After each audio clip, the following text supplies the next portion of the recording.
Welcome to the Black and White Podcast. I am. They call me Ferdinand, the bringer of balance, leader of many disciplines, and one of your hosts of the Black and White Podcast. My co-host, a good friend. Let's bring him to the stage, Tim Pop. Ferdinand Thomas. Glad to be here with you. Man, I'll tell you, when you start to want to do this thing like more often than once a week, that's something. That means something. So I've got to apologize to everybody out there who's listening in. Thank y'all for tuning in. It says that it's episode 5. We did episode 5 already. It's episode 6. We're going to be navigating communication today. So Tim, what are some of the things that you've been noticing about communication challenges through cultural diversity? Yeah, well, and I guess the best thing to do is refer to examples of what it was like for us to start our adventure that we've had here and leading up to this point to have the Black and White Podcast. But the conversations, the hundreds of conversations we had through time is a good example of what kind of things you have to look out for. And I thought it was important because we were talking about, go out and get yourself some, mix it up, get some different colors into your life. If you don't have somebody that's, that's brown, go out and find yourself a Mexican friend, find somebody that you can connect with, because we're all people and there's no reason that we can't relate to one another. But, there are some challenges if you come from different backgrounds, if you have different historical backgrounds, whether it be relationships, family, the way your families work, the way you raise your kids, religion, differences in religion. And the fact is, you're not going to change somebody. You may think that your way of life is the best because you've been living it your whole life and everything is working well that way. And that's fine. It's all about sharing those kinds of ideas, because it's something that gives us more diversity ways for us to live our lives. But you can run into some real headwinds where, you find yourself trying to preach your way of living and saying this is the best way to live. So why don't you understand that? Why can't you understand that this is, I want you to agree with me. And people get that in their mind that I have to convince this person that my way is the best way. And it doesn't, well, first of all, it doesn't work. You're not gonna get anywhere if you have that kind of an attitude, and you're gonna come off as brusque or abrasive, and it's not gonna build that successful communication bridge. So that it's something that I thought it was just kind of important for us to just cover a little bit for anybody that's paying attention to this as a series. The last cast that we had was like that. It was, hey, get yourself some different colors in your life, and for me it was very, very big in the Army. 2008, it was all of a sudden I was constantly with all different colors, from whether it be Hawaiian or Mexican or Black people, which now I like what Ferdinand taught me, melanated people. I like that. Where I had a much larger window, much larger exposure, because being in Northern Illinois in the suburbs, it's largely white community. I mean, you can go out. It's for sure it's blended, but I'd say probably blended less than what the national matrix is. And for Ferdinand, it's the ratio is different. So for me to understand better what it's like to live as in a different culture, I have to communicate that in a way, or ask questions in a way that's not.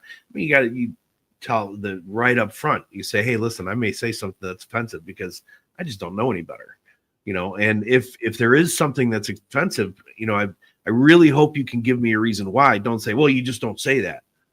Well, that's not really enough. I mean, what is it that makes it bad? It's just words, and maybe you can come to a thing at the end of it and say, you know what, that really shouldn't be very offensive. Why are we offended by that? Why are we offended by those kinds of words?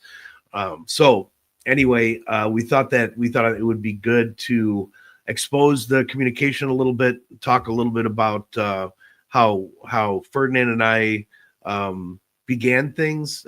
I mean, it's been pretty much open the whole time. We've never had a difficulty, but we did take time, slow it down a little bit, work through communication. How are we communicating with each other?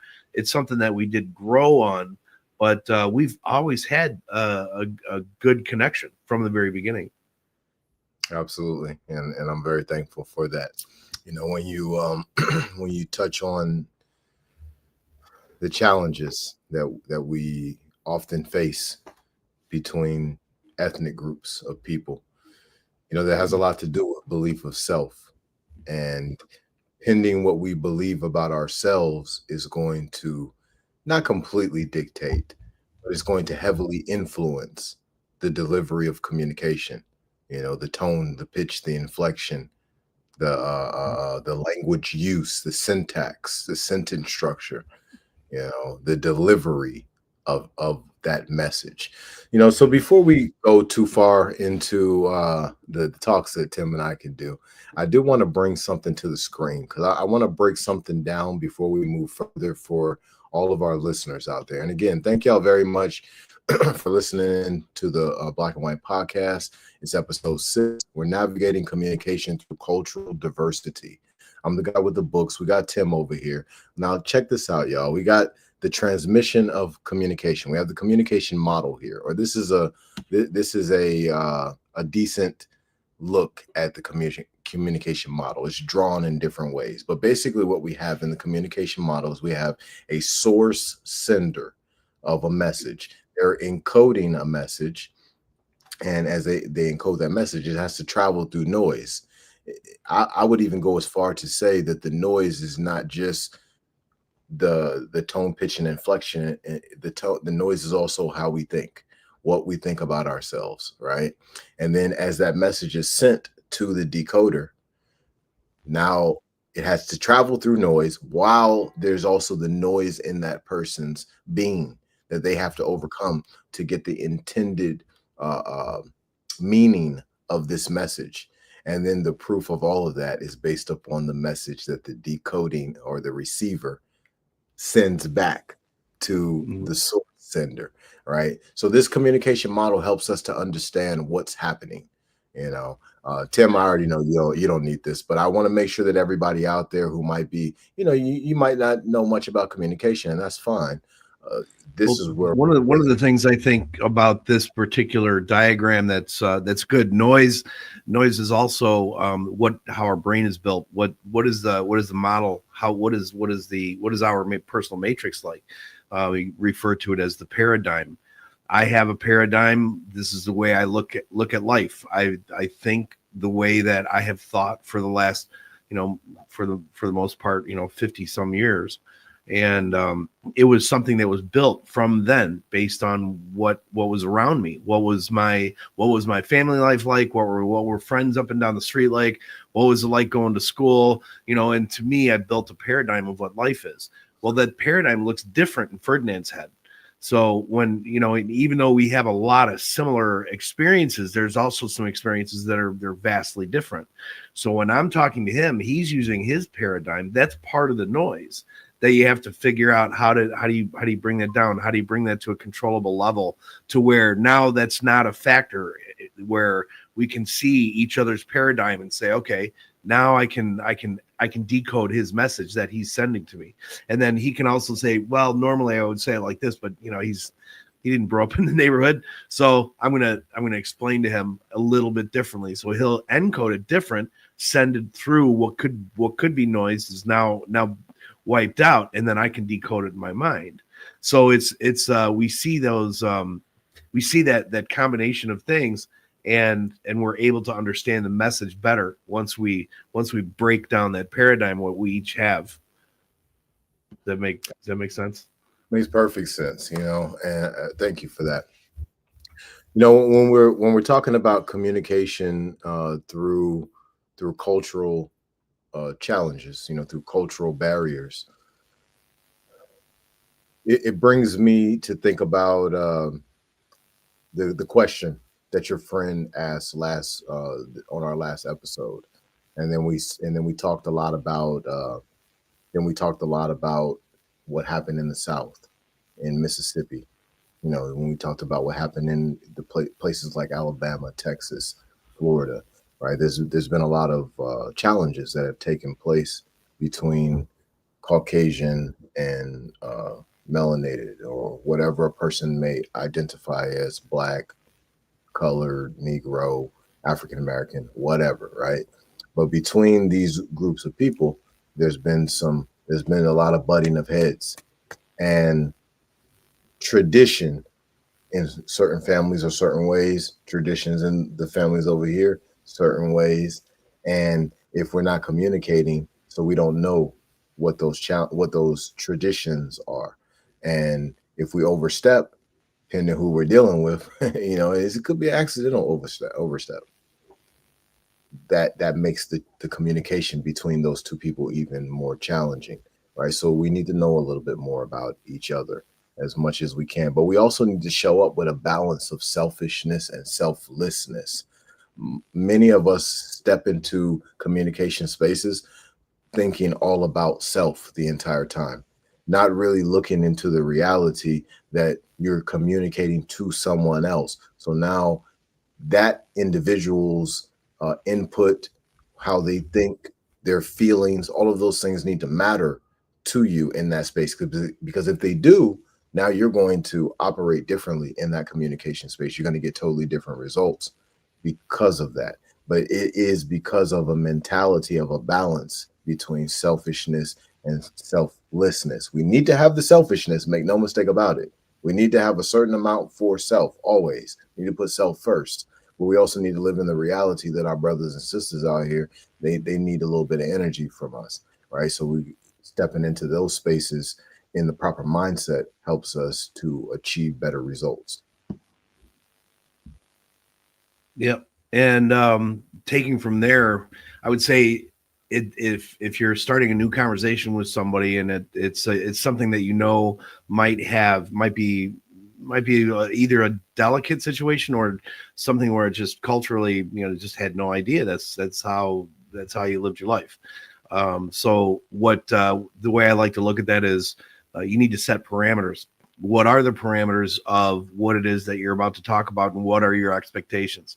It's I want to bring this up. I want to talk about this because I want to understand a little bit better how your family interacts from the course of sitting for a meal, simple as that, or an education process, and say so when I'm bringing this up to you, I want to understand how you break out the books, how you go through things, and it may be different than what I have and the way I do it. And at the end of it, we may agree to disagree on it. It may be something where, hey, you've got your method, I've got my method, but it's kind of cool to understand how somebody does something differently. So you're not setting out to convince one another. You're not setting out to have some kind of an argument about something, but you're actually expecting to just learn something from each other and gain from the experience of another human being. And if we have the chance to do that, then we'll be able to move through that communication much more efficiently. So that's the preparation to agree to disagree. And then the other really important part of it is you have to bring yourself into a place of emotional tolerance. The emotional tolerance that has to be had is I have to understand that Ferdinand may feel very strongly about what it is that I want to talk about. We're going to go into an example. We did not prep for this, which was intentional, but we're gonna part of our conversation. We're gonna talk about food a little bit. And I know Ferdinand has very, very strong feelings about diet and the way that he eats. And I've had very in-depth discussions with him about how I eat, and it's a different way of doing things. He believes very firmly in what he says about the way he eats, and I'm okay. So he tends to be more, would you say, vegan or vegetarian? Tends to be. I'm saying so. That leaves it open. I understand. So I've got to look at the definitions of each one of those words. Okay. So since Well, I'm not, vegan would be no animal anything, no honey, no no animal products of any kind, whether it's in your mouth or on your back or on your feet. So no leather shoes, no leather coats, no fur, no, right. vegan would include those things that are the only reason I know this, by the way. I don't know if you're watching, Amanda. My daughter Amanda is vegan. And I said, as long as you're getting the right nutrition, and there are some challenging supplemental things that are very easy to get from meat. But if you don't eat meat, if you don't eat animal fat and animal meats, then you either have to, you have to consume it some way. You have to get it into your body. The body doesn't manufacture it. But there are supplements that can do that. You just have to know what they are and make sure you get them in your body so your body operates correctly. Where meat will give you that. But we're talking to go back to the question. The statement was, so veganism includes all of those things, where vegetarian, you can have a vegetarian will eat eggs or eat fish, where a vegan tends to not eat those things, even though philosophically, it's an okay thing.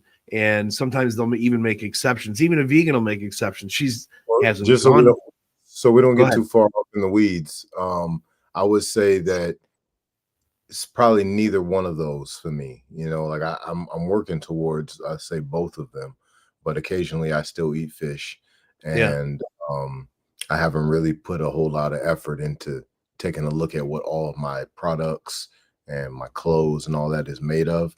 So that's all work that I got to put in on the transition. sure.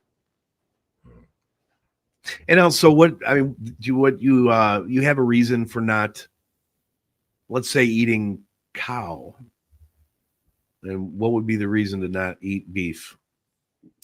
Well, the human body wasn't built to it wasn't created to eat meat, and there's multiple different signs within that gastrointestinal system as well as with the teeth to see that we weren't supposed to eat. I would say that we weren't supposed to eat meat at all, including fish, but we definitely weren't supposed to be eating those types of animals. The process, how long it takes to process that type of food going through the gastrointestinal system, in my opinion, is a clear sign. So my view of that is actually 100% the opposite. My point of view, and we've had this conversation, Right. but so that's where you have to have you have to have some emotional temperance and say, this is the way Ferdinand believes, and I'm not going to sit here and try to convince him to go eat a cow. Because I know, first of all, I know it's not going to happen. Second of all, we're going to do is get into some kind of an argument about it, which doesn't really make a lot of sense when we're trying to move forward as people and make our relationship better. It doesn't make sense to get all excited about, well, it's the best nutrition that you can possibly put in your body, and start, your face changes and you get all emotional and stuff about it. There's no reason for that. But so having said that, to pull back, that would be one option to do, and what you have to make sure you're careful to stay away from, and instead say, now, as I studied science throughout the past, it became very clear to me, and there was people that actually verbally said it.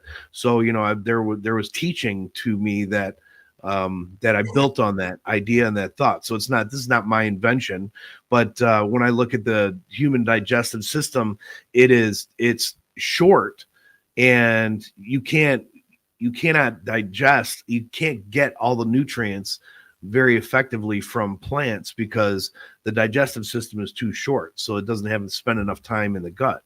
Where like a ruminating animal, like a cow, so a cow will go out and eat grass and corn, which is usually fed to them. That's not something that they go out and find, but they go out and they chew it, they swallow it, they regurgitate it, it's cud, they chew it again, it goes down in the second stomach, they regurgitate it, they chew it up again, it goes down. Well, through that process, they're able to extract all of the nutrients out of what it is that they're eating, and it goes into their muscle and fat. And then we as humans can take a really relatively small portion of that and get all of those nutrients out of a very small amount of eating this animal.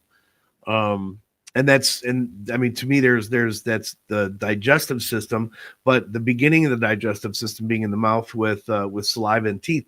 The teeth are made. We don't have big, giant, flat molars that grind back and forth and get that. In order to, if you're gonna be a vegetarian, a lot of the best nutrition is going to come out of cooking. Yeah, cooking your food is important. I understand the raw movements. I understand it completely. Don't start making all kinds of comments. I mean, go ahead and make some comments, but there's going to be some opinions that go into that too. So you have to cook to get some of the nutrients out. Some of them, the nutrients are best out of the raw food. So you actually have to have both. And I understand that, but to get enough nutrients, you have to eat gigantic piles of salad where I can eat a piece of meat and get the same amounts of vitamins A, D, C, Can I jump in? and so on. Almost. So my point of view is based on, it's a science-based thing, but I do understand that there's more than one way there's more than one way to eat. There's more than one way to get your nutrition. And I'm always curious, how do you make sure that you're getting all of the right vitamins in a diet where I might not be able to find meat, let's say in a year and a half from now. Maybe tough to find anything. I may be relying strictly on what's on the ground. I want to know what comes up out of the ground and what I need to put into my body in order to make sure I'm getting the right nutrition. So, I mean, I'm motivated to learn what it is that Ferdinand knows, which is why we're talking about it in the first place. Absolutely. So I do want to touch a couple things that you said. First things first, the thing about the plant kingdom is all of the nutrients, all of the minerals that the human body needs are available in plants, usually right in somebody's yard, and definitely within let's say a state forest that's close by them. Usually they're the plants that have all of the minerals that the human body needs are growing along roadsides, definitely growing along waterways, along bridge lines, so we have everything that we need growing. The salad, you were talking about how you got to eat a boatload of salad, and I understand what you're saying. You're right. In America, you do have to eat a whole lot of salad to be able to get the proper nutrients. However, that has a lot to do with the demineralization of the soil within multiple different countries, especially here. But that has a lot to do with a lot of people getting a one size fits all approach on their creation of their salad, whether they create it themselves or not. They're normally getting iceberg lettuce. They're normally getting maybe some spinach out of the bag or something like that.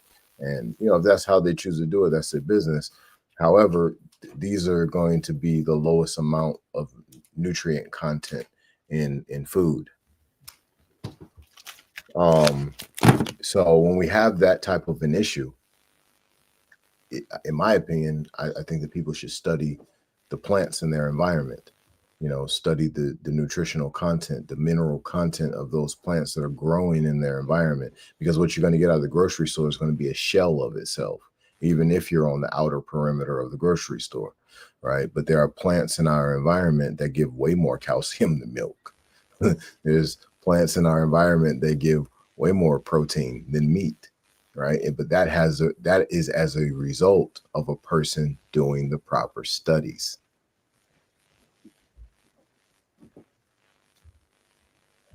Sure. Well, protein, balanced protein. We don't need nearly as much protein as what we're told. I mean, if you're a weightlifter, if you're trying to be a bodybuilder, that's a completely different environment. But we can do with a very, very relatively small amount of protein on a daily basis.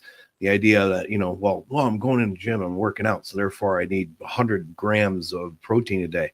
No, you don't. That's incredibly, incredibly grossly overstated. Um, here's some of the things. So vitamin B12. I can't share my screen, so I'm telling you what I just pulled up here, and this is I'm familiar with these things. So I'm reading the same thing that I've read and studied before. Vitamin B12. This nutrient is almost exclusively found in animal source foods like fish, meat, dairy products, and eggs. Vegans and vegetarians are at a higher risk of deficiency and must rely on supplements of fortified foods. So there as an example, I know that you have trust in Dr. What's her name? Dr. Sabi. Maybe it's Dr. Sabi. But you've said, well, I defer to, and that's what I count on. There's some of the things that are out here on the net where the body will actually manufacture what it needs on its own if it has the precursors to these things. So you said that's a very, very important distinction between the two, which is why there's the connection between these two. What's the difference between the two? You have meat eaters writing things down, which are true, but it's ignoring information that vegetarians or vegans are doing to make sure that they're getting those nutrients. So, you've got it's a complicated, very complicated thing. Nutrition is far more complicated than we've ever given it credit for. And just so everybody out there who's listening in, just so y'all know what Tim is doing, we're still talking about navigating communication through cultural diversity. But what we're doing is we're giving you a demonstration right now of a challenging topic. Yeah.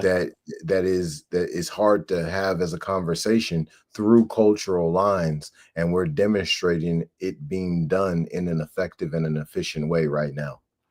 Exactly.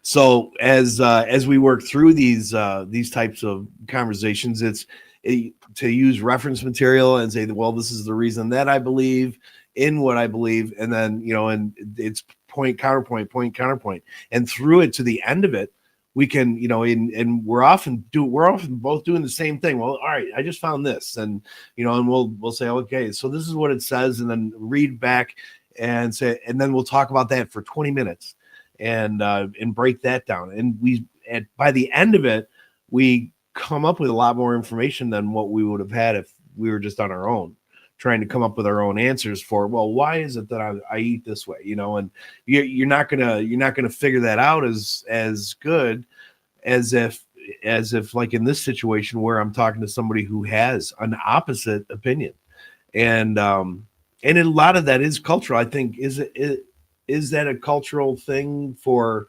for melanated people to are more vegetarian or vegan? Is that I don't know if that's true or not. Well, speaking for American melanated people, I would say that the majority are not vegetarian or vegan, and that's much more connected to Stockholm syndrome than anything else, in my opinion. When we look at what Western psychological conditioning has done through the political space, the academic space, the religious space, and all the other spaces, they've all pushed one message: eat beef, eat chicken, get eggs for breakfast, have some pig for breakfast, right? So, you hear those things enough, and then you taste it, somebody cooks it a certain kind of way, oh, you're hooked at that point, even though it's not your descent nature. Yeah, interesting. So if that, I really hope that's was a good example for anybody that's watching, paying attention out there, whether you're watching it right now or this is if you're watching this as it's been recorded and available. But there's like nutrition. That's a very easy one compared to some of the others. When we get into definitely where there's cultural differences is when we start talking about religion. Yes. So religion is a much more difficult topic because people do tend to be emotional about it, because they go to church and they're told by the pastor up standing up there, pastor, preacher, priest, the shaman, they're being told by the leader up there, this is how you believe, this is how it is, and you need to go out there and bring people into our world.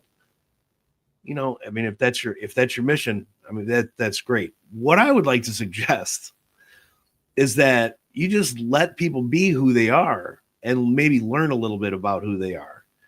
So, and this is, the huge communication thing is seek first to understand, then seek to be understood. So I may want to let Ferdinand know a little bit more of the inner workings of what my faith base is. But the first thing I'm going to do, if this is a topic I want to get on, I'm not looking at trying to convert Ferdinand. I'm not looking, hey, no, you need to come over into the Lutheran church and believe this way. For me to try to convince Ferdinand to live my way, well, that that it's not a healthy way to live. It's very self-centered, in a bad way, where you think that your way is the only way. I'm interested to know what Ferdinand's way is, because he's had this faith throughout his life, or certainly a big portion of it, and he views life through these glasses. And in order for me to understand how he looks at things, I need to look at his belief system in order to understand what his background is. So that's where I come in and seek first to understand. So I'm gonna ask questions. Tell me about Moors. Tell me what that lifestyle is. What the lifestyle is like on a daily basis. Is there, is Sunday set aside? Is it as a religious day? Or, I mean, well, biblically it's Saturday actually, but do you agree with that? I'm kind of wondering if Ferdinand, if you have that same, because we're told, remember the Sabbath day to keep it holy, but the Sabbath day, what I was taught when I was a child, and church is still on Sundays, but then when I dug into it a little further, I found that the Sabbath is actually Saturday. Have you ever heard that? Well, yeah, the Sabbath is Saturday. See, simple. Mm-hmm. But I was raised it was Sunday, so now if I didn't know why, I may want to ask Ferdinand and say, well, so why? I mean, what is it that makes Sunday? Is it just scripture that brings you to that point? Is it doctrine, or what? What is is there a faith basis for it, or is it just something that it's a lot easier for y'all to get together on Saturday? So I would ask the question. That's the reason why I brought up that's the reason why I was talking about Western psychological conditioning, because the hard reality many Americans are going to have to face in the coming months is that they've been lied to in many different ways to keep control over them, to move through this system, work for 40 years, earn money, pay bills, give up their energy for peanuts. And how they did that was primarily through ideological principles and creating a fear-based society. Well, you gotta switch everything around for that. You got to turn everything upside down for that. You got to put people in a position where they're completely out of balance all the time, and now they're able to be controlled, right? So people were taught that the Sunday was the Sabbath. Well, who were they taught it by? Most people, from my understanding, were taught by Christian leaders, right? And the ultimate Christian leader who has a body of flesh, they call him the vicar of Christ on earth, the Pope. So he's the one or whoever the Pope is at each time, they make the rules when it comes down to Christianity, and this is one of those things that, you talk to the average Christian and they're going to be like, I don't know God makes those decisions. Yeah, God should be making those decisions, but those decisions are actually made by the Pope and the College of Cardinals. and this is for the entire Christian world, no matter what denomination of their Christian movement is. And we've got a whole lot of different ones, so it's not just the Sabbath, it's so many things, like for example, you go to Ephesians chapter 6. If you look in the Tinsdale version of the Bible, Tynsdale, for anybody who wants to look this up, the Tinsdale Bible, it says in Ephesians 6 that the helmet is for your health. Right? When we talk about the armor of God, it says the helmet's for your health in that book. But then you go to the King James Version and it says that the helmet is for your salvation. Right? So these different variations were put in place so that people could keep control over people, because anybody who's got whole health, it's very difficult to control them. You don't need help when you have whole health. Your whole being is operating the way it's supposed to. This thing right here is downloading and uploading as it's supposed to. At JUCO, is taking place as it's supposed to. There's no running away from books when you're in your whole being. You're running towards books when you're in your whole being. So to keep people away from being whole, they had to keep them confused. If you want to keep them confused, you got to feed them poison. You got to teach them lies. You gotta give them clowns as political leaders, and you give them the clowns' cousins as the religious leaders. And I think there's something to learn from every religion. You've studied a lot more than I have. I mean, for me, the studying that I've done has been all aligned with Lutheranism, and I can tell you a lot about Lutheranism. I grew up in it. I was kindergarten. Tim, I don't know if you can hear me, man, but if you can hear me, you got like a snap, crackle, pop thing going on over here, like computer love kind of thing. It's almost like somebody else is watching a movie on your Wi-Fi. It shouldn't be. Is that better? Hopefully it's not me on this end. But no, you can keep going. I just wanted you to know that you sounded a little I don't know how to explain it. It's almost like through noise was happening. That's interesting. There's no sound here. I'm plugged in instead of going with Wi-Fi. I don't know what could be wrong on this end. I see my microphone everything seems to be attached. I think it might just be me. I'm looking at the feed on Facebook right now, and it looks like you're coming in clear. But sorry for interrupting you. I'm listening. So just with on that particular topic. So the whole point being this. Now, I made a decision that a long time ago that there's no reason for me to have opposition to the way somebody believes, and I don't think anybody has to try to have opposition and tell me, well, that's you don't understand the triune God properly or whatever. This is the way I understand it because this is the way I was taught it, and I don't really see the value in turning it into some kind of an argument where you're fighting against each other, and so much so that people would come up to me and say, well, oh yeah, a lot of Muslims over there in Baghdad. And I said, yeah. It's like, well, were you afraid? I'm like, afraid of what? We got along great. We didn't have any problems. I wasn't trying to convert them. They weren't trying to convert me. They lived their lives. I lived my life. We had great interactions. Well, I said, why do you say that? And it was about militant Muslims, about people, they're people that have a different mindset, and it's they're as I understand it, they're the minority. And while I never came across any, fortunately, I guess, but that's not about necessarily their faith. They call it faith, but that's not the way it's written in the Quran, as I understand it.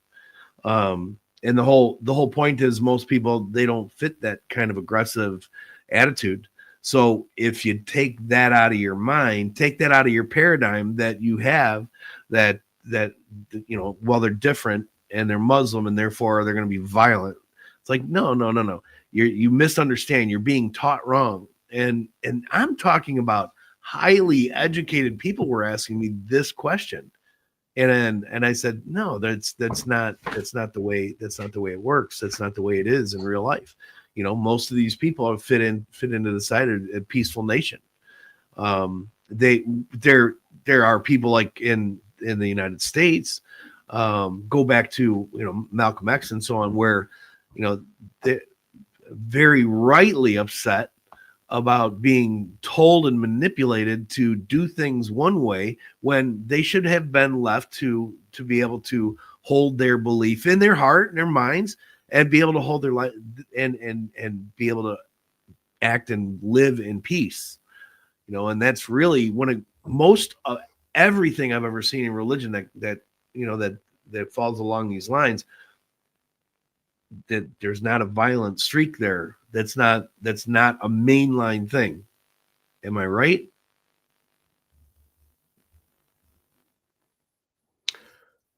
So some of it was kind of hard to hear, but I think that when we say when we look at these different groups of people around the world, I think it's important for us to align them with nations. So like when you say militant Muslims, um, would you say that these are militant Saudi Arabians, militant Moroccans? That's the kind of question that comes to my mind. Yeah, I understand the distinction. I see why you're asking it. So yeah, I haven't really met. I haven't met militant. We have a high concentration of Muslims, Muslim population around the world. Yes. So there's Muslims in pretty much probably every country on the planet. Well, I think I looked at it, and I'm pretty sure it's the biggest faith-based belief system there is. I think there's more Muslims than any other religion. I think Christianity is close. It ranked way up there, but I think there's more Muslims in the world than any other religion. Did you ever look See, that up? and the reason why I'm kind of like sticking with militant Muslims is only because it's only a certain amount of what you said that I was able to understand because of the the weird thing that's happening on my end over here in the sound. Like I said, it's happening on my end because it's not a problem on the feed. I just heard you on the Facebook. But anyway, when I hear that, I think about I think about nation states that have done other nation states wrong, right? So what we've had going on for a really long time is, in my opinion, would be the equivalent of a religious war, right? There's been a religious war happening for a minimum of 2,000 to 3,000 years, probably longer than that, and it's still happening to this day, and it's almost like it's a war between Islam and Christianity. Well, you got a lot of people who've been getting screwed over by Christian nations. And then when they want to show how they feel, they want to have some revenge, they're painted to look a certain kind of way. Like I'll give you an example, right? Let's say some people in Libya, I believe that's the country that Muammar Gaddafi was the president of. Let's say that they wanted to attack America. Americans in the national narrative, in the propaganda machine, the television, the news, all that, they would call them angry Muslims. They would call them dangerous Muslims, terrorist Muslims. Yeah. And at the end of the day, what they would actually be is a group of people who are fighting for their rights. We had a foreign government come over here and kill the president and portion of his family. So we want to do something about that. So it's that conditioning that has taken place that has put us in a position to to kind of look at people a certain kind of way. I feel sorry for the newscasters because they're receiving whatever they're saying on the news from a writer. The writer is receiving their information from the news editor, the main guy overhead. The main guy overhead is getting his information from the station owner. The station owner is getting his information from probably one of Elon Musk's lieutenants. Elon Musk's lieutenant's getting it from Elon. Elon's getting it from probably one of the Rothschilds or one of the Warburgs or one of the Vanderbilts. And then the question is, who are they getting their orders from? Mm. Well, there's a big question. And far beyond the place that we were trying to get to today.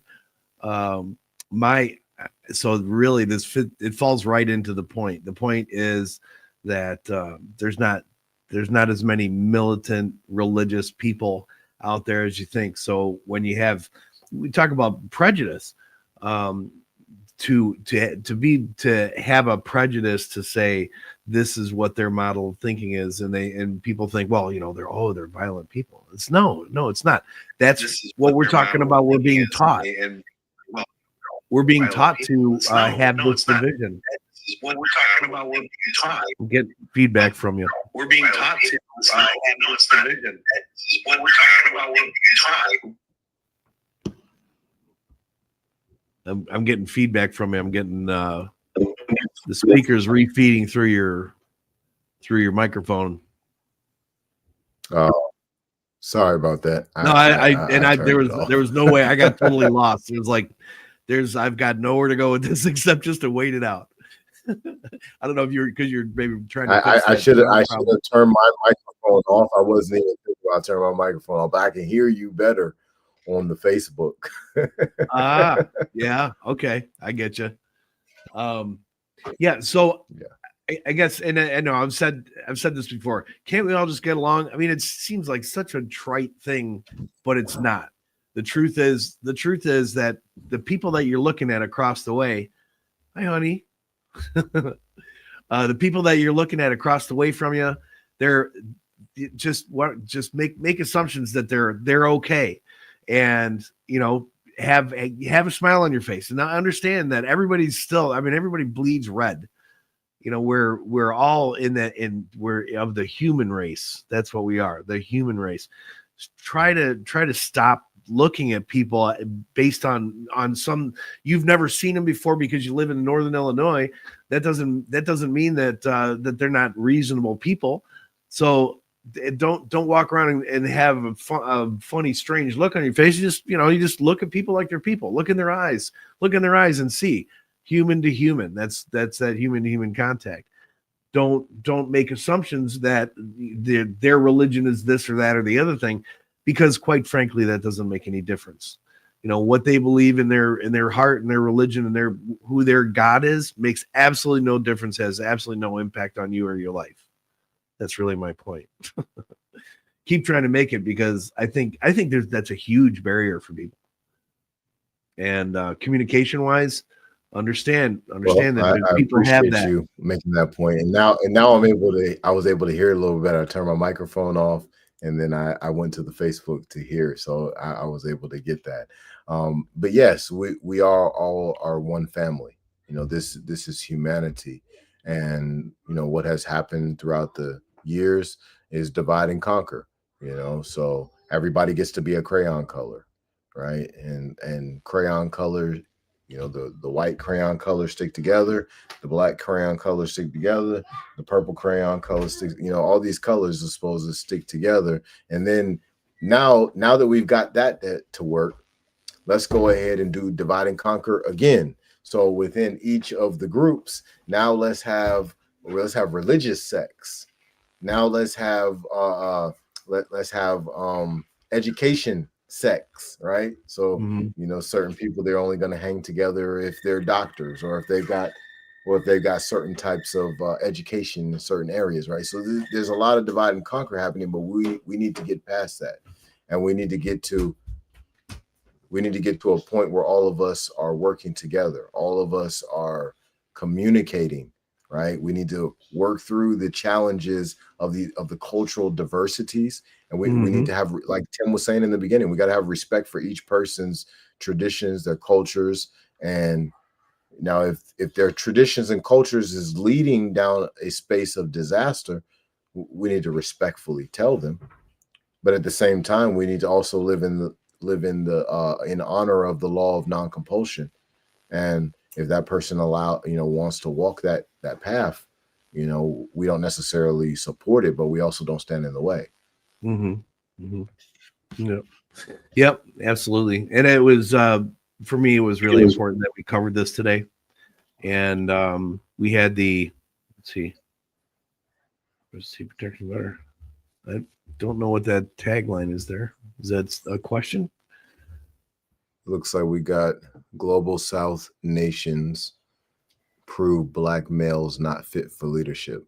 Unfortunately, many of the black males, or not black males, but many of the melanated males around the world are not fit for leadership. I'll be the first to say that. I do think that there's a turnaround coming. And I'm sorry for you being interrupted on what you had to say, but I think that we need to address what. Absolutely. No, that when it came up, it looked important enough to pause for. So, Yeah, and I was really landing the plane for my side of it. I wanted to make sure that the communication thing was understood. That it's something that if you have questions on how to deal with that because you feel insecure, you can message us directly, or post on the Facebook on the podcast itself. I try to keep my eye on it. We haven't had a whole bunch of things come through there, but I do pay attention to that. Also, I expect that this is going to be something that we cover. It's going to be an ongoing topic, probably, that we come back and revisit. This is maybe a way to not express yourself because it's something that is often misunderstood. So to take those misunderstandings away, this needs to be flushed away and not utilized. Whatever that might be. I can't even come up with an example right now because I don't know. We just talk about everything, so it's really hard for me to imagine not being able to communicate about something in a certain way. Well, since we have these comments, let's go ahead and let's talk about that. All right. So, okay. Yep. Sounds good. I appreciate Niggas Afro Danedahl. Really appreciate you. Please understand that what we have going on in the world is spiritual warfare. Part of the reason why so many melanated males around the earth are not good leaders is because of the Western psychological conditioning. Please understand that, and this is not just America we're talking about. We're talking about many African nations. We're talking about pretty much all of Europe. We're talking about most, if not all, of Asia, as well as South America, as well as Australia. We're talking about the entire world, all of the civilized world's population. You've got a lot of melanated males all over the world on every continent. Why aren't they great leaders? Well, what is the problem there? They've been suppressed. They've been oppressed, right? Please understand that this has happened. This has taken place. This has been spiritual warfare waged on the people to make sure that you never have a black Messiah raise up. And I am using that term black Messiah specifically because it is written in the CIA document called COINTELPRO. They were searching for the black Messiah. They wanted to make sure that melanated leadership never had another rise ever again, right? So when you do that, you do a spiritual / mental castration of so many of these men. You also create division within the home. Understand that many of the melanated men around the world, there may be a lot of Caucasian men who have this problem too, but many of the melanated men around the world are having trouble in their homes with their women. Well, why?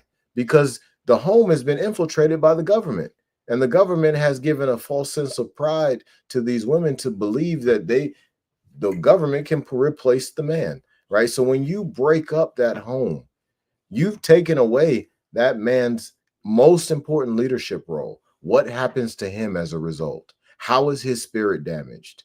How is his mind damaged? How does he damage his body as a result of him having to have the trickle-down effect of spirit, mind, and body? They will all always be in alignment on a vibration. So if these men are consistently in fear, guilt, doubt, and disbelief on a regular basis, because everything that they might think is kind of cool to do, it's been infiltrated in some kind of way. And unless you're spending a whole lot of money on something like, let's say, Super Bowl tickets, then you get to have fear thrown at you. You get to have guilt, doubt, disbelief, despair thrown at you all the time. This is spiritual warfare. Then we go outside and we look up in the sky and we see those lines. Well, that's spiritual warfare too. That's just on a physical level, right? That's the chemicals that now we got to breathe. Then we come in the house and we're like, man, like I don't really got too much time to grow no garden. I ain't really got too much time to fish and hunt. I got to pay these bills. So what am I doing? I'm going to the grocery store buying poison food. So I'm eating poison. Then on Sundays, I'm more than likely going to listen to poison from some pastor, reverend, clergy leader, sheik, doesn't matter what their title is. And they don't know what the hell they're talking about because they never walked the path of purity. I want to be very clear with everybody out there on how we get in a world where melanated leadership from men is at an all-time low. This is why, and I could break it down so much deeper, but I don't want to go off too far on the tangent. I want to give my brother Tim a chance to respond. Yeah,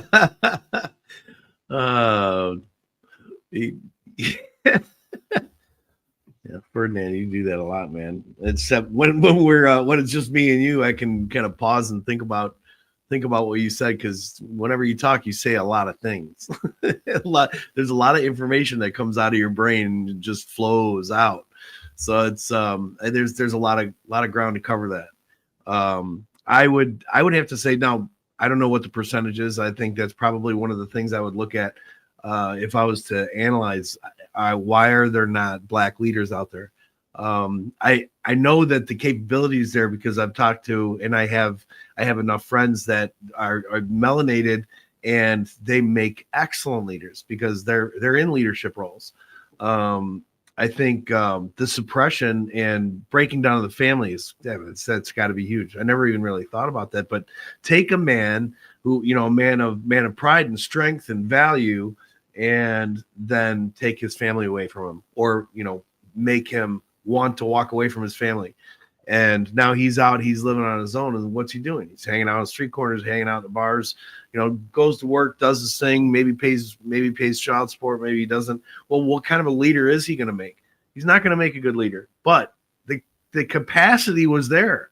It was available. If you could take a man like that, and now he's seeing both sides of what that looks like, what it's like to be suppressed and oppressed, and put him out into an education situation where he's brought up and he's uplifted in his community, then he's gonna start to understand, wow, this makes a huge difference, living life this way or living life that way.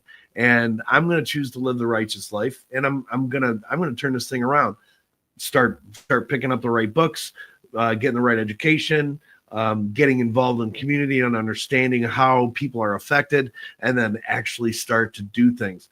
Be an activist. It starts out, you got to start out, volunteer, hang out, serve food, whatever you can do to uplift your community, and then you'll find more and more places where you'll be able to share your message and share what you've done. But you gotta be involved in those positive situations, and you need to have a positive mentality. Well, the only way you're going to have that is to turn yourself around and put yourself in those situations where you're exposed to positive people, to positive environments. And I don't see why you couldn't take somebody who is suppressed and oppressed, who's gone through and had family and walked away from them.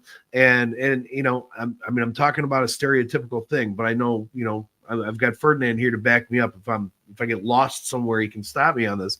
But I know that's a situation that's been around and it's been going on, and it's a stereotypical thing. Well, let me go ahead and jump in. Okay. When we look at what melanated males need to do, especially in America, the process you just called out, I think that's a great process. Make no mistake about it. I don't think that it works for melanated males, though. Oh no. This is the reason why. Spiritual warfare is being waged heavily on the melanated male and on the melanated female, heavier in America than anywhere else on the planet, right? So for melanated males, at the very least in America, to become fit for leadership, in my personal opinion, that requires a lack of participation in this system as we know it. They're going to have to step out of this system, and they're going to have to go ahead and get it from the dirt. They're going to have to step out to the country or wherever, grow your own food, fish and hunt if you got to have meat, build your own stuff, create your own industry, and detach from society. See, this society is not built for melanated males and melanated females to win. There's no winning in this society for melanated males and melanated females. The ones who have won, they're in the grave right now. The ones who look like they're winning, I would say 99% of them have paid a price so heavy to win that if we was to know about it, we would think that that person was insane. We hear about it and we hear about it on videos all the time on social media. There'll be a couple of them here or there, be like, yeah, man, you know, I had to get my son. I had to sacrifice my mother. I had to do this and I had to do that. Right. And then you look at the other ones who might not have had to sacrifice a son or a mother. And these guys, they might have graduated from college with like 2, 3, 4 degrees. And now they're making $400,000 or $500,000 a year. And what did they sacrifice? They sacrificed their ability to speak. They had to sign non-competes and non-disclosure agreements that was so detailed that they can never talk about anything, including them wiping their own ass on TV or on whatever, right? They could never be a speaker for their people. They could never be a leader for their people, right? So to become fit for leadership as a melanated male, specifically in America, more than likely in every single civilized nation on the earth, the melanated male and that melanated woman would need to completely detach from this system because it is not built for them to have sustainability, for them to thrive, for them to have everlasting life more abundantly, for them to realize their dreams. Now, for me, my paradigm would say whatever the mind can see and believe it can achieve. You don't think that's a possibility where you could take somebody and pull them out? Sure, you got to pull them out of the circumstance, whatever they're in, that's causing this negative environment. But to pull them out and say, listen, we're gonna there's a new thing. I don't know what it would be. Would it be some kind of camp or something like that, where you'd say, this is a camp, this is a leadership camp. We're gonna cleanse you of all the crap that is in society right now that has got your mind wrong, and we're gonna bring your mind around into a new light, and you have the potential for leadership. So we want to see you get to leadership. And I mean, it'd be, some kind of indoctrination camp. I don't know what it looks like. Maybe it's even something that's out there, the idea of it, but to take people that have the capability and to take it up to the next level. I mean, it seems to me that it would be possible to pull people. Not everybody has potential. I mean, there's millions and millions of people that they're doing what they can do right now. And they're working a job and they're putting food on the table. They're, they put their knees under the table at the same time as a family. They're growing a good family. There's no even leadership potential in most people. So if you're talking about people with potential of leadership, that percentage is relatively small compared to the 380 million people that we have. The 100+ million adults that are in a situation where it's like, well, you could be chosen for leadership. Well, I have no idea what you're talking about. And they don't, and they won't be able to. They won't be able to get it, most of them. So the pool gets smaller and smaller, and it doesn't matter what color you are. So I guess maybe because a lot of my experience with people who have darker skin than me is military, and a whole lot of them were officers. They were in what I would call leadership positions. Now, when you say leadership, like to run the country, what are your odds of getting that? Well, first of all, let's say 1 out of 350 million people, 1 out of 350 million that you could ever achieve such a thing. It's actually much, way smaller than that in reality. But that is a very small leadership. What about the leadership that's needed in groups? Well, like in your own church, leaders in a environment like that. You're elected, you're chosen, you're elected, whatever. It doesn't make any difference. You're put on the board. Now you're on the church board. Well, this is a leadership position. And if you don't do some of those positions, if you don't do some of those basic positions and scoop soup into a bowl, on Christmas Eve or whatever, do some volunteer work and show some ability to be able to give, to be able to help, to be able to show people the way in the direction, whether it be in a church way or in a just hey, you're not going to school, you're out on the street, you have this problem, and try to just try to help get somebody to school so that they can finish their high school education and then they can go on and possibly do something, be productive members of society. It takes a leader to be able to get that guy who wasn't able to do it. It takes a leader to teach people that this is what you have to do in the world today in order to go to the next level. It is a step-by-step process. Where are the leaders today? You got to start out. You got to start out in the small places. Yeah, it doesn't matter. If you are 40 years old and you've never volunteered anyway, and you want to all of a sudden you want to be mayor of a town, it's not going to happen. Man, you got to start. I mean, we're taught to start young. You got to start as young as you can and stay in a situation like that. Keep yourself in a responsible way of life. Can you start at 40? Yes, you can start at 40. You're better off if you start at 30. Start at 30 and start giving your time and sharing your strengths and abilities. Give yourself away a little bit and say, I'm doing this. Well, what are you doing? Well, I'm learning to be a leader. Well, how you learn to be a leader? You're scooping soup. Like, first step, got to start somewhere. And they didn't. I tried to run for mayor, and I didn't get anywhere on that. So well, yeah, you never did anything else. Of course, you didn't get anywhere. You got to get on committees, church committees, school boards, different things like that. Volunteering leads to the point where you're on the committees and those things where you actually can contribute a verse and you can bring yourself into a situation where you're actually influencing the people in your community. But you gotta start at the basics. It's like today. I don't understand. People come in, have electrical business. People come in and it's like, I want to be an electrician. Like, okay, well, let's take a look at this tape measure. All right, here's the tape measure. Okay, show me 3/4 of an inch.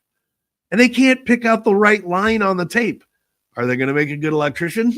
No, they don't know anything about anything. Eventually they'll get there, but they have to be taught how to learn the tape measure first. And then, we'll get to the pipe bender 2 or 3 weeks from now, but in the meantime, you got to learn the basics first and do the basics first. Let me jump in here just for a second, because I really appreciate this topic. And I appreciate the YouTuber who came in with the comments, because obviously the YouTuber is talking about what's going on in South Africa.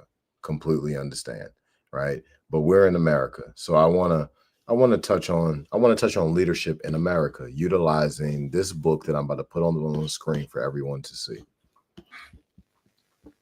All right, so this book right here is called An Original History of Ancient America, founded upon the ruins of antiquity, the identity of the Aborigines with the people of Tyrus and Israel, and the introduction of Christianity by the Apostle St. Thomas, Apostle Paul, written by George Jones. And then it says his letters behind his name is RSI MFS V, it looks like, and C. And then the copyright of this book is 1843 down here at the bottom. All right, so what I want to read to everybody is on page 4 and page 5. I'm only going to read a small portion so Tim and I can touch this, and so that our YouTube friend out there is able to see what the ancient ancestors were in leadership. Okay, this is very important for us to know this, because see, it may look like melanated males. It may look like melanated males, they're just not fit for leadership, and there are a lot who aren't. However, at one time, every single one of the melanated males on planet Earth was fit for the highest leaderships positions.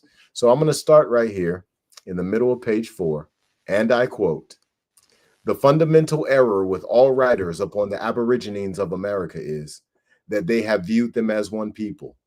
Authors have, therefore, been confounded by the different customs and ceremonies of religion as practiced in the two great divisions of the continent. They have seen that the natives were, to a certain extent, in one part of the vast domain, idolaters, and not in the other, that the North was essentially Republican in every aspect of its political existence, while that of Mexican America was as essentially composed of kingdoms and empires and governed by despotic monarchs, and that republics were interwoven with them, that each man in the North was a warrior and an equal, acknowledging no superior but their leader in time of battle. And should he fall in action, there was not a member of the tribe in which they politically lived, but could have taken his place and filled it with similar courage and ability. In Mexican America, they were not equal, but from the emperor, they descended by degrees to the serf and slave. In that country, stone and stucco temples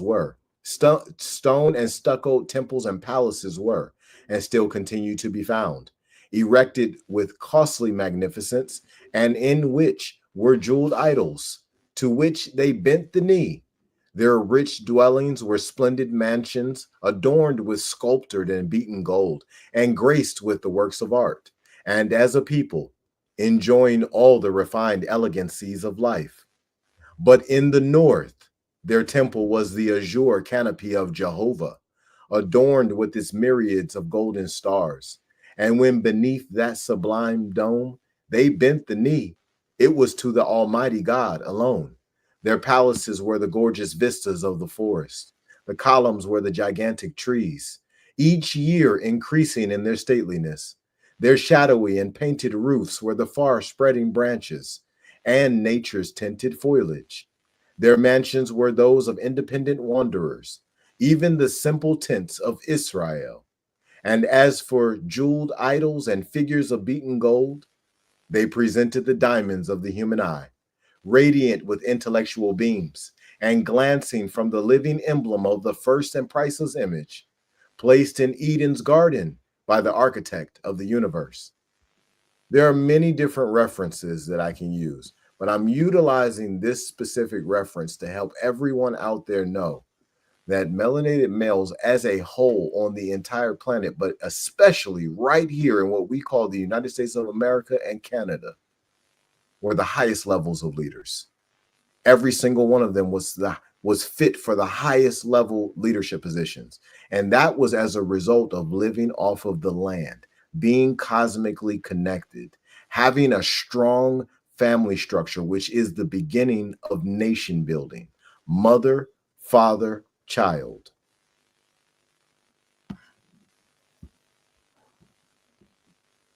Mm-hmm. So the path was there. The path to leadership was there, historically speaking. It still is. There's no reason that it wouldn't be there today.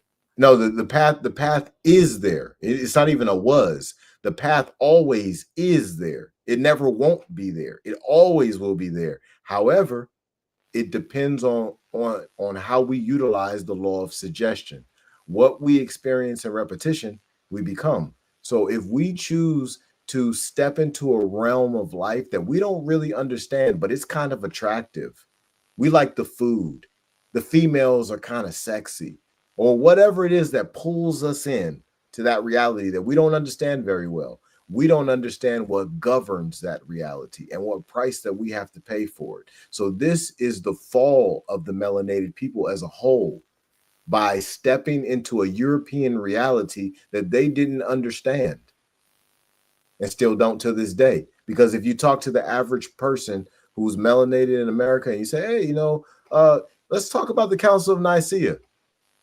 Let's talk about Josephus. Let's have a conversation about these crusades. I heard you was calling yourself a crusader for Christ. Let's talk about these crusades. Who was the people with the swords and who was the people that got killed in these crusades? They can't tell you any of this because they don't understand what they're practicing. They don't understand what they're giving reverence and worship to. They don't understand that they're living just like this author who published this book in 1843. He talked about the idolatry that was going on in Mexican America, which when he says Mexican America, he's talking about modern day Mexico, throughout all of Central America and a portion of South America, if not all the way down to the southern tip of South America. He's talking about all of that. And he's talking about how they got stone and stucco temples. They got idols and all of this, right? Well, when we step into another way of life that we don't understand and we're just easily accepted into it, well, what happens is when we're praying to idols. And it's very clear that the melanated people who have been turned into modern day Europeans and don't even realize it, the vast majority of them, we're talking about like 99% of them, are praying to idols on a daily basis. And they don't know it's an idol because they think an idol is something that they built out of gold. They don't realize that a picture on the wall of Jesus is an idol if they're worshiping it. And they're doing it every single day, especially on Sundays, Wednesdays, possibly Fridays at church. Monday, Thursday. There you go. It's idolatry, and they don't even know it. If I set a preacher down and I explain this to him, I guarantee you the majority of preachers will be like, nah, you ain't right. And then I would take them to multiple different Bible verses that describes exactly what an idol is, exactly what idolatry is. And then I walk in their church and point it out to them, all the things that they're in violation of. But what they don't understand is that they're taking a group of people who could be likened to sheep. And this person who's in front of the microphone will be the shepherd, right? Well, you got to know that book back and forth. You got to know you back and forth if you're going to teach that. So when you teach these different things, not understanding it properly, a bunch of people are going to come to the table with a connotative understanding of what has been read, and they didn't even read it. It was what was read by somebody who probably just got out of prison for robbing a liquor store or something, and then they decided, all right, I found God while I was in prison. Now I'm coming out to lead the people. No, you need to come out and lead yourself first. And then if somebody who's led themselves first already says, hey, you know what, you got it, you did it, you have achieved what's needed to teach. Well, in that space, yeah, you got tapped on the shoulder by someone who could be considered faithful. The majority of these mofos ain't getting tapped on the shoulder by nobody except for Uncle Money. Uncle Money said, hey, it's time to be a pastor. We need some Gucci belts. We need some some Balenciaga. We need some Mercedes. We need some Roof Chris. We need all of that. And our people is going to make sure that we get it. Well, what was the price for the people? Because it wasn't tithes and offering. It's death. And they don't even know it.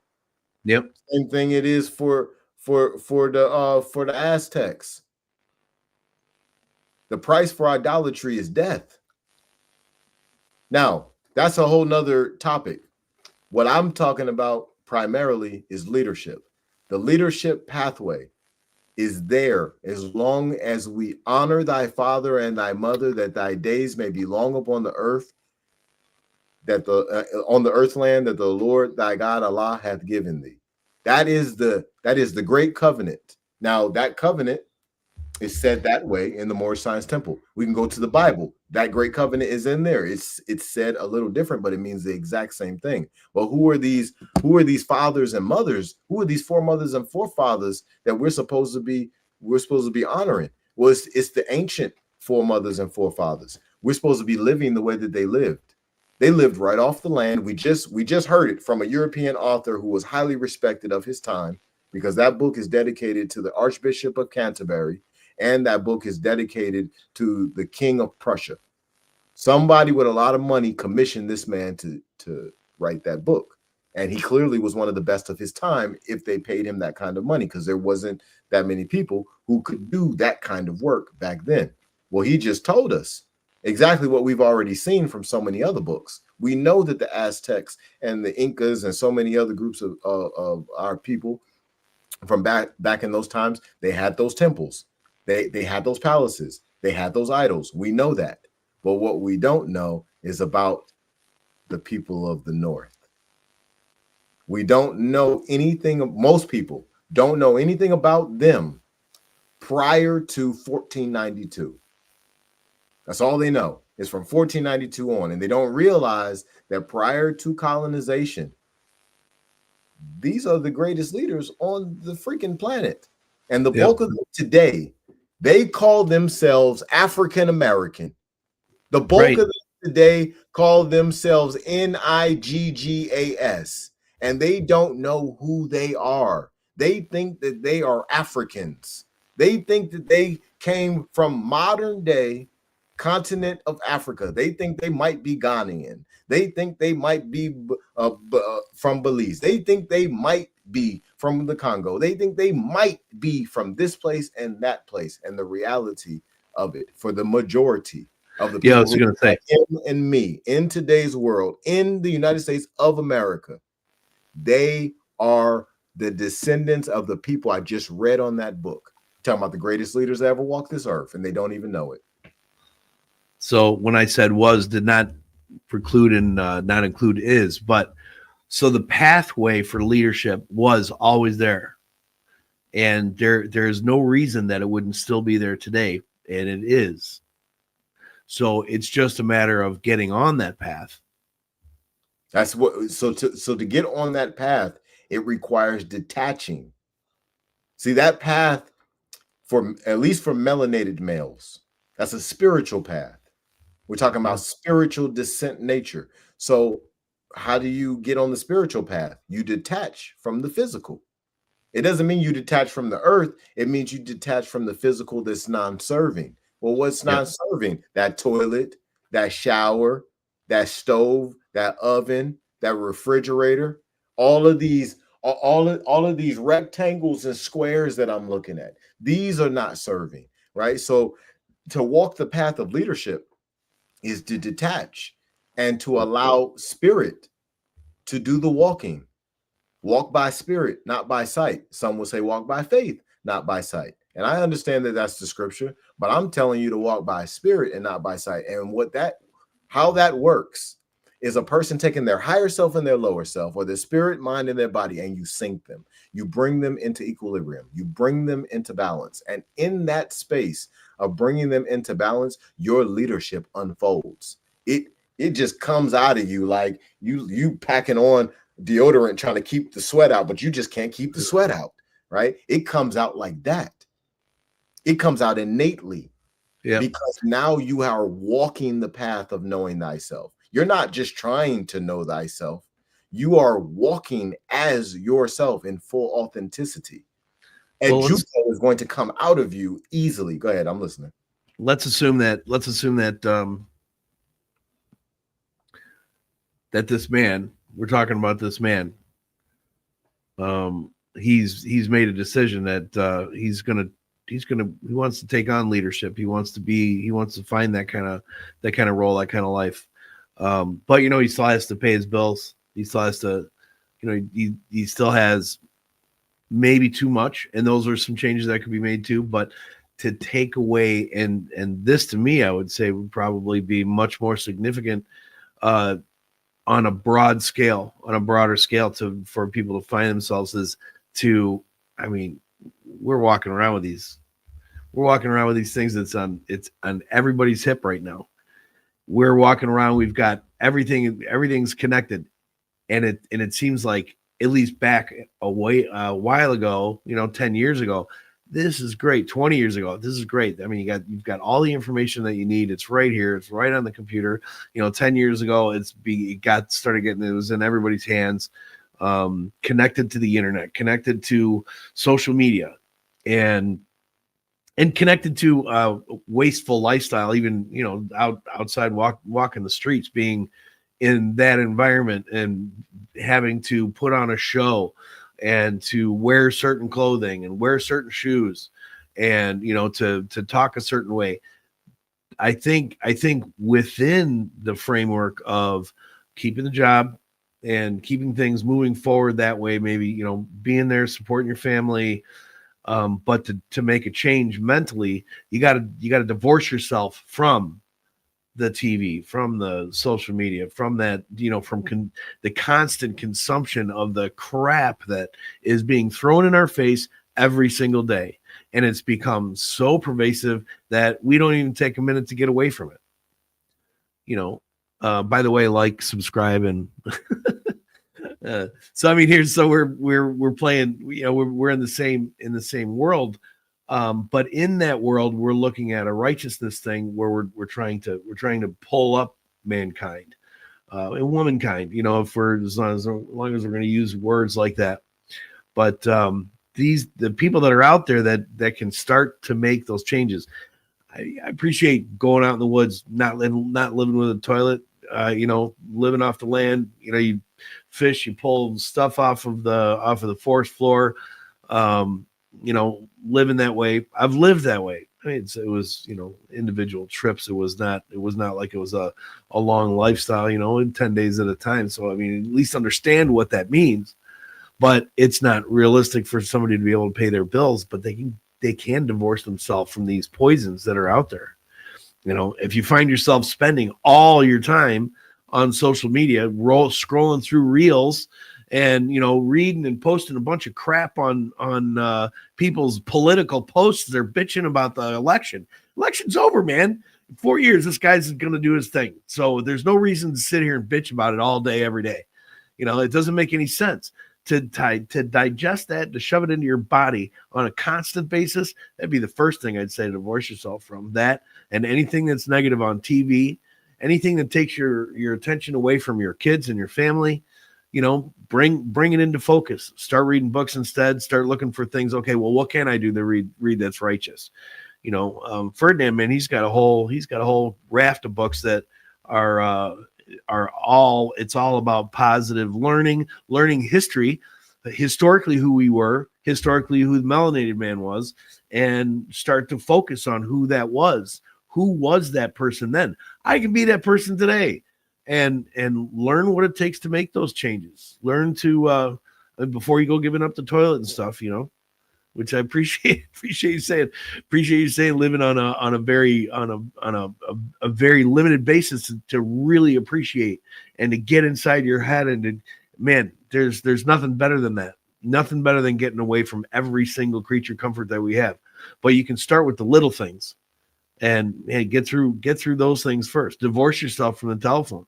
How many telephone calls do you need to have in a day? Well, if you're a business guy, you probably got to pick up the phone a lot. You know, and if you're expected to pick up the phone, those are the times you have to pick up the phone. How many times do you pick up the phone and it's nothing but BS? You know, take some time to walk away from it. Lock it up. I've got a box out front. Lock it up in the box. Put it away. You walk into somebody's house, and you're gonna commune with them. And you know, if you know what that means, you know what it means. All we're really talking about is getting together and trying to think of ways that we can improve ourselves as human beings, right? But if you're gonna take some time to commune, lock the phone away in a box. It gets set in the box. It's put in the box, and while we're here, the only people that you need to talk to are here already, and focus. Bring it back into focus. Keep yourself from getting pulled away from every single good social interaction that you have, whether it be with your friends, with your kids, with your mom, your dad, you know, the people that matter the most in your life. Connect with those people on an always basis. Speaking of which, so I'm coming up to, I've got payroll responsibilities I've got to take care of, but if you can unplug yourself from those pieces and just say, I'm taking the next, do an hour at a time, do 2 hours at a time. And when I was a kid, you know, I mean, we talked on the phone, you know, but the phone was attached to the wall with a cord. So we talked on the phone, and it was all about, where are you going to meet? We're going to meet in, you know, and we're gonna meet over by the fort, and you'd run through the field, you'd run down the path, through all the weeds and stuff, and you go out and you explore nature. And we would disappear in summertime. We would disappear in the morning. And this is even, as we're a little bit older, kids that have phones today, we were gone all day. We didn't talk to anybody. Didn't talk to my parents. It was gone for 10 hours, expected to be home for dinner. When those streetlights come on, you better be home within 2 minutes, and we knew when we paid attention to the light, and we used up every single minute of that. Why isn't any of that happening now? There's a lot of health in that. There's a lot of health and growth that goes into that. It's the same thing as an adult. You can put the phone down. You don't forget about binge watching your next Netflix show. Sure, there's a place for those things, but if you're looking at making a positive change in your life, you can't do it while you're sucked into this artificial world.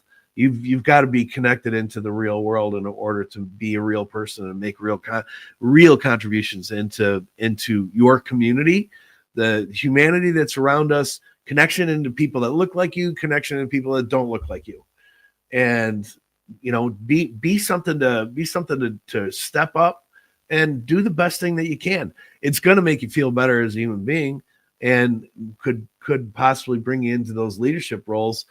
Given some time, free your mind of this constant being plugged in.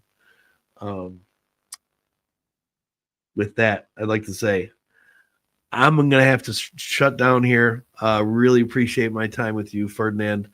And sharing my ability to share Ferdinand with you means a lot to me, because this guy's got so much to contribute, and I just want to make sure that I put him out there as much as possible, even though he's on more podcasts than I can even count on two hands. But as long as I can be there and bring, I hope my people have had a chance to listen, or get on and watch the recorded version. This was excellent. It was super basic when it comes to communication. I understand that it was really basic, but it's just a matter of planting the seeds and getting things into our heads. And Ferdinand has the ability to connect all these individual pieces of educational materials and philosophies and across lifetimes. And just every time you can tune in and get a little bit of his knowledge is an advantage into your life, whoever you are. Ferdinand.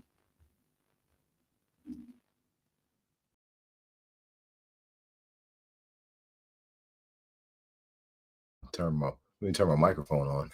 Thank you, Tim. I really appreciate all of the kind words, and I reciprocate them in full. So I send love, truth, peace, freedom, and justice to your family. I send maturity, accountability, responsibility, humility, and sacrifice to your family. I send empathy and compassion to your family, and I send those same principles and virtues out to all of humanity. Right? This is how we come together in unity, by operating within these principles, morals, ethics, and universal laws, right? So today on the Black and White Podcast, we're in episode 6. We've been talking about navigating communication through cultural diversity. All right, we're going to go ahead and shut it down. Y'all be blessed and expose your gift.